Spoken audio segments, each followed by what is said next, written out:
আজ পর্যন্ত একবারও নবীজিকে স্বপ্নে কি দিলে ব্যথা লাগে না লাগে না? না, মনে হয় লাগে না। লাগে না ব্যথা? যদি লাগতো তাইলে তো এখানে হাত উঠাইতো মানুষ। দেখি হাত উঠাই কিনা কেউ। না না না না, বইলা লই। এটা তো সহজে উঠাইয়া দিলেন, তারপর একটা বোঝা যাবে যে আমি নবীজিকে দেখার জন্য আজ পর্যন্ত কখনো 2 রাকাত নামাজ সালাতুল হাজাত হিসাবে পড়ছি কিনা। এখন তো হাত উঠাইতে পারবেন না।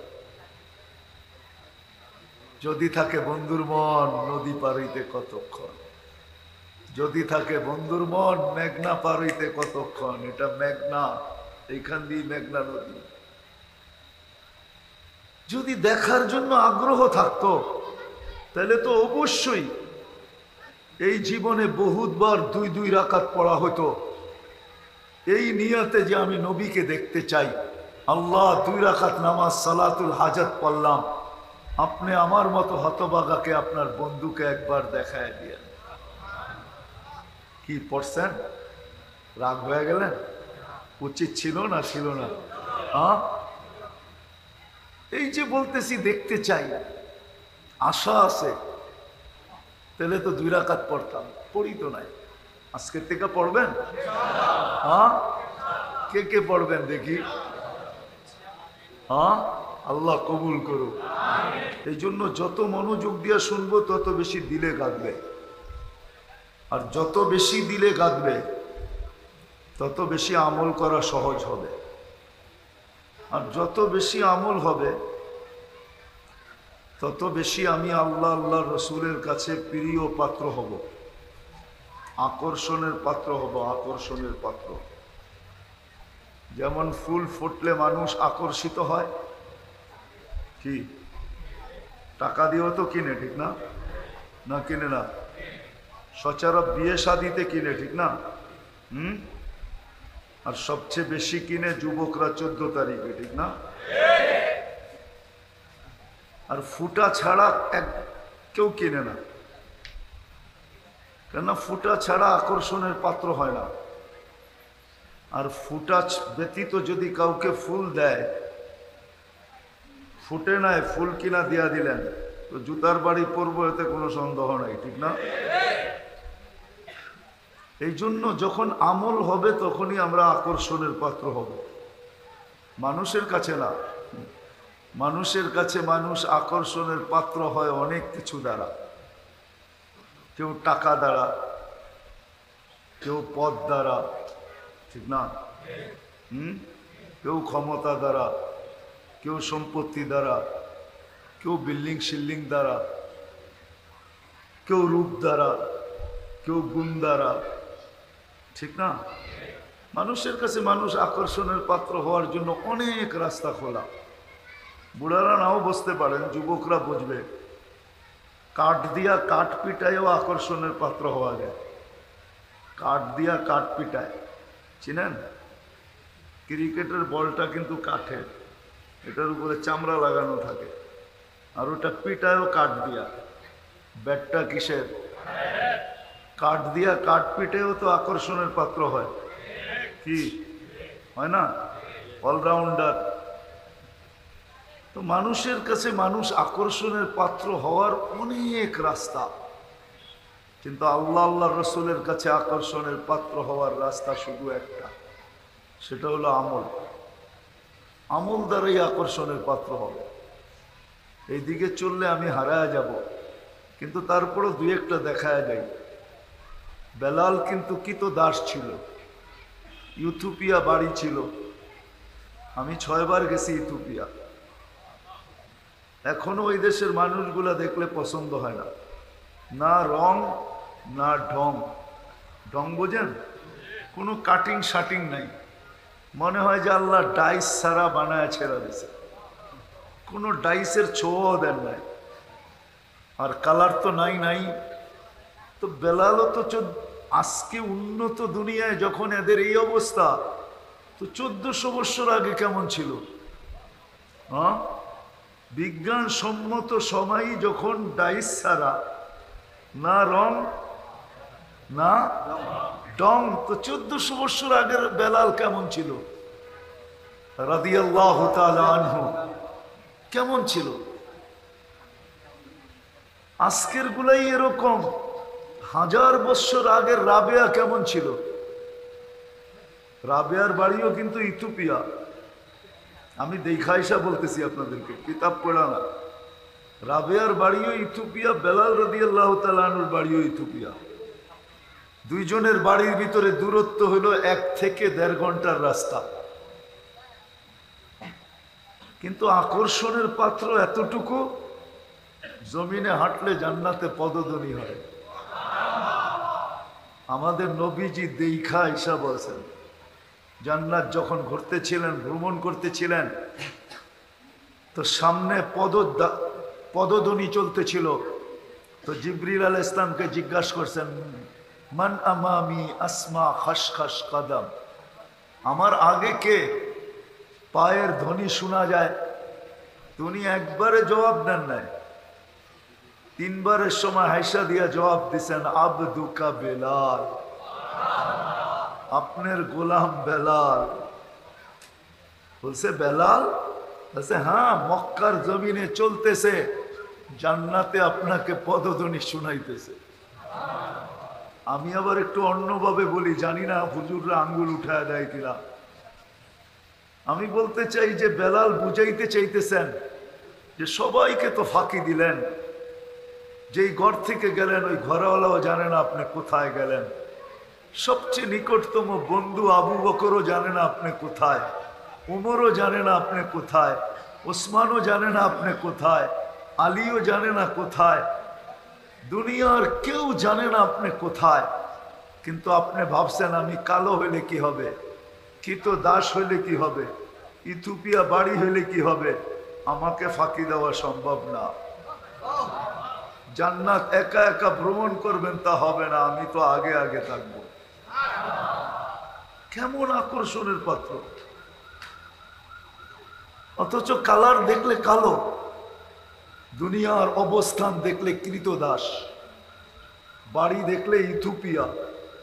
দুনিয়ায় বর্তমানেও দরিদ্র দেশগুলার একটা দেশ, ওই দেশে যার বাসস্থান, ভাষাগতভাবে অনারব, ভাষা আরবি না, অনারব, কথা বলতে গেলে তোতলায় কথা বলে, ঠিক না? তারপরও আকর্ষণের পাত্র, জমিনে হাঁটে, জান্নাতে পদধ্বনি। শুধু এইখানেই শেষ না, এইখানেই যদি শেষ হইতো তাহলে তো মনকে বোঝানো যেত, এইখানেই শেষ না। মদিনার থেকে 3 মাস দূরে থাকতে দেরি, 4th মাসে আল্লাহর রসুল স্বপ্নে যুগে যায় ডাইকা আনতে দেরি করেন না। মদিনার থেকে 3 মাস দূরে ছিলেন, সিরিয়ার রাজধানী দামেস্কে চলে গেছে। 4th মাসে আল্লাহর রসুল স্বপ্নে যায় ডাইকা নিয়ে আসছেন, মা বালুকা ইয়া বেলাল আল্লাহ তাজুরুনা। বেলাল কি হইল?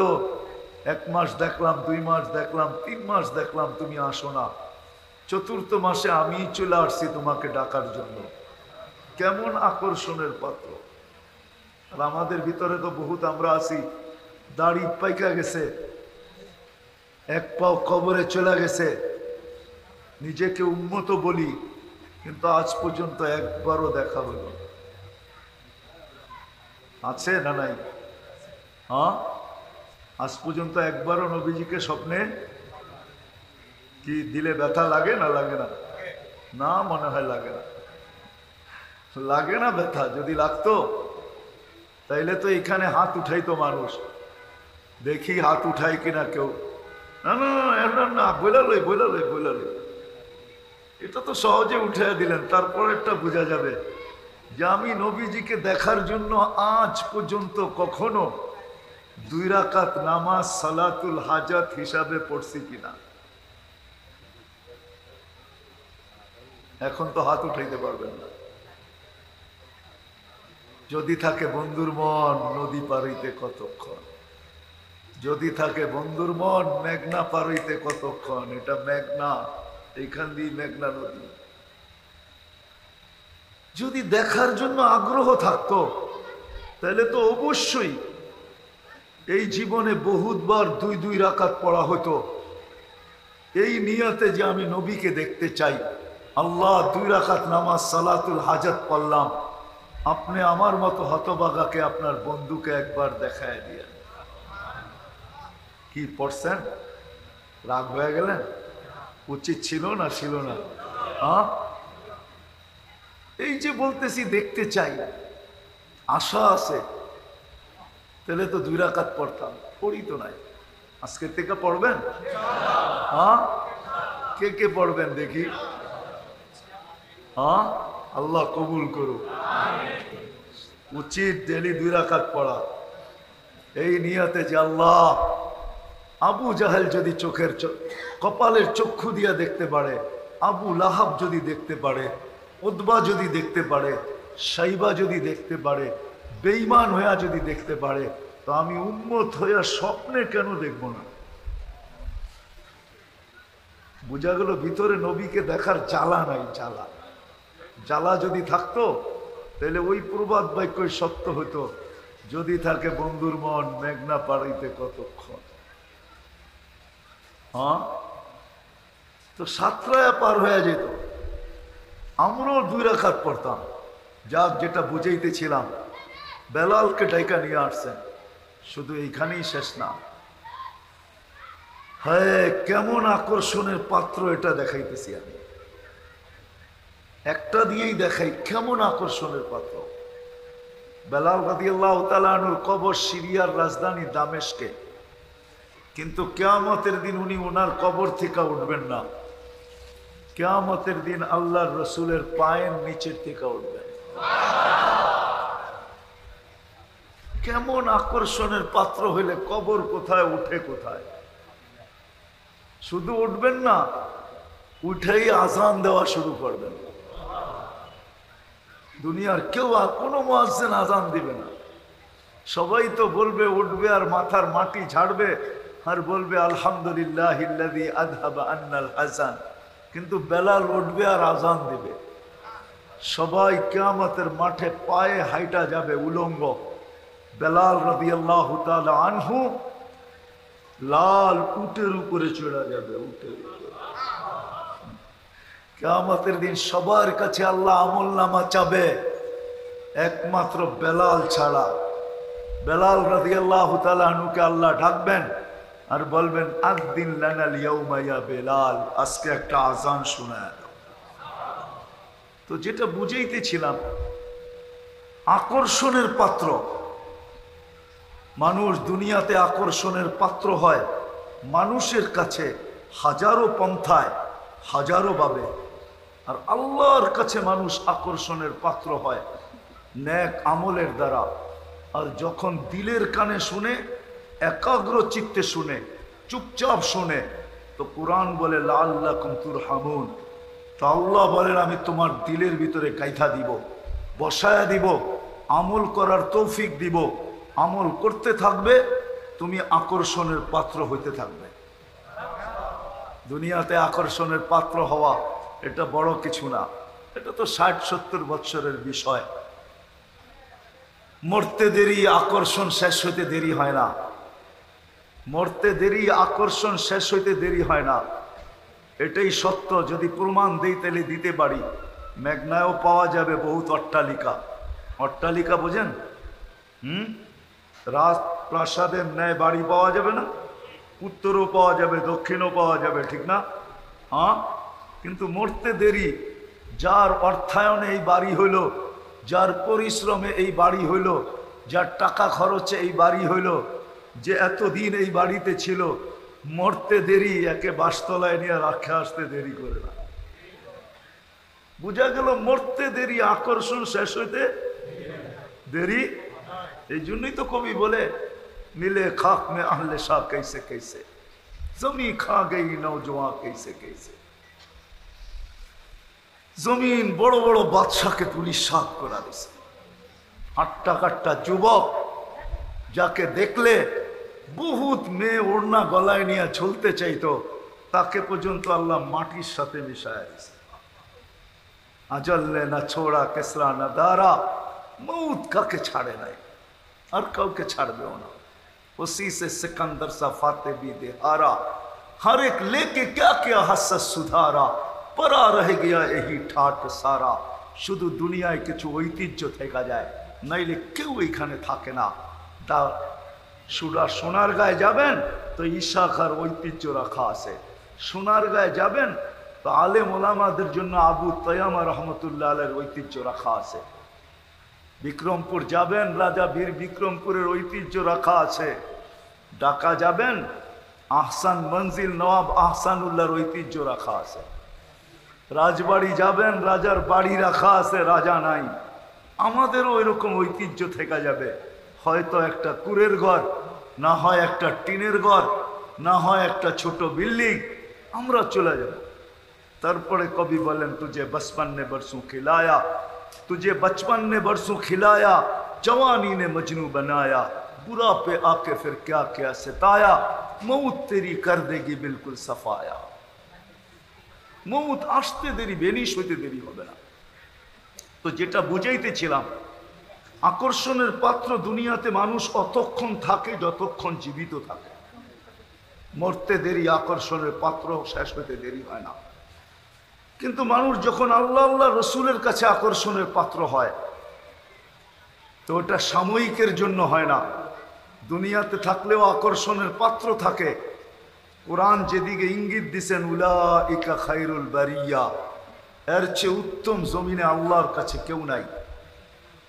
আর যখন জমিন ছেড়া দেয় তো কোরআন এইদিকে ইঙ্গিত দেয়, জান্নাতুল ফিরদাউসি নুজুলা, সিধা জান্নাতুল ফিরদাউসের ছাদে নামে। তো যেখান থেকে আমি বাহির হয়ে গেছি, সবার মনে একটা আশা, বদ্ধ পরিকর, জান্নাতে যাব, ঠিক না? আল্লাহ আমাদেরকে জান্নাত দিতে চান, নাহলে মুসলমানের ঘরে অস্তিত্ব কেন দিতেন? সর্বশ্রেষ্ঠ নবীর উম্মত কেন বানাইতেন? সর্বশ্রেষ্ঠ নবীর উম্মত। আমরা তো আমাদের নবীজিকে চিনি না। হায়, যদি চিনতাম তাহলে বেশক সত্য এটাই ছিল। যদি যুবক চিনত, যদি নারী চিনত, যদি পুরুষ চিনত, যদি বিরুদ্ধ চিনত, যদি আমার জাতি চিনত নবীকে, যদি নবীজিকে আমরা চিনতাম যে আল্লাহ কোন নবীর উম্মত আমাদেরকে বানাইছেন, কত বড় নবীর উম্মত আমরা যদি জানতাম, হায় হায়, তাইলে নবীর আদর্শ আমাদের কাছে দীক্ষিত হইতো না, নবীর আদর্শ আমাদের কাছে ঘৃণিত হইতো না, নবীর আদর্শ আমাদের কাছে বঞ্চিত হইতো না, নবীর আদর্শ আমাদের কাছে অবহেলিত হইতো না। আর আমরাও আজকে সারা দুনিয়ায় নির্যাতনের পাত্র হইতাম না, আমরাও মানুষের চোখে অবহেলিত হইতাম না, দীক্ষিত হইতাম না, ঘৃণিত হইতাম না। আজকে তো দেখলে দেখা যায়, রাগ হয় না, আমি দুনিয়া ঘুরা বলতেছি। আমি ফ্রান্সে দেখছি কুকুরের জন্য 5 স্টার হোটেল, কুকুরের জন্য। প্যারিসে আছে কুকুরের জন্য 5 স্টার হোটেল আছে। বাংলাদেশে গুলশান 1 নম্বরে একটা দোকান আছে, কুকুরের খাদ্য সবচেয়ে দামি, যান বেশি দূরে না। আজকে মুসলমান কুকুরের চেয়েও ঘৃণিত। কুকুরের দাম আছে কিন্তু মুসলমানের দাম নাই। কি বুঝে আসে না? হ্যাঁ, মুসলমানের দাম নাই। এই জন্য মুসলমান হওয়া সত্ত্বেও মুসলমান নিজেকে মুসলমান পরিচয় দিতে রাজি না, পরিচয় দিতে চায় না। হ্যাঁ, এইখানে দিতে চায়, কিন্তু অন্য সমাজে মুসলমান নিজেকে মুসলমান পরিচয় দিতে চায় না। নবীর স্টাইল কারো পছন্দ না, এখানে একজন যুবকও নাই। যতদিন চুল কাটছে, একবারও নবীর স্টাইলে যায় সেলুনে এই কথা বলে চুল কাটছে যে আমার চুলটা আজকে আমার নবীর স্টাইলে কেটে দিবে, একজন যুবক এখানে নাই। অথচ প্রতি ঈদের আগে সারা দিন রাত্র চুলের স্টাইল ইন্টারনেটে দেখতে থাকে যে কোন চুলের স্টাইলটা কিরকম, এই ঈদে কিরকম কাটবো। যেটা পছন্দ হয় ওটাকে স্ক্রিনশট দেয়, তারপরে সেলুনে যায়, বলে তোমার এখানে ডিজাইন চলবে না, আমি সারা রাত্র লাগায় একটা ডিজাইন খুঁজে নিয়ে আসছি, এই যে দেখো আমার চুলটা এই ডিজাইনে কেটে দিবে, টাকার কোনো প্রশ্ন না। অথচ ও যদি নবীর ডিজাইনে একবার চুল কাটতো, আর কিয়ামতের দিন যখন দেখা হতো, যেই দিনের রাজা উনি হবে, আল্লাহ মালিক বটে, জানি না মতলবের উলামা একমত হবে কি হবে না, আল্লাহ মালিক বটে, কিন্তু কিয়ামতের মাঠের রাজত্ব আমাদের নবীজির হাতে। আমাদের নবীজি বলেন লিওয়াউল হামদি বিয়াদি ইয়াউমাল কিয়ামা, কিয়ামতের দিন আল্লাহর ঝান্ডা আমার হাতে থাকবে, আমার হাতে। যেই দিনের রাজা উনি, ১৬ লক্ষ নবী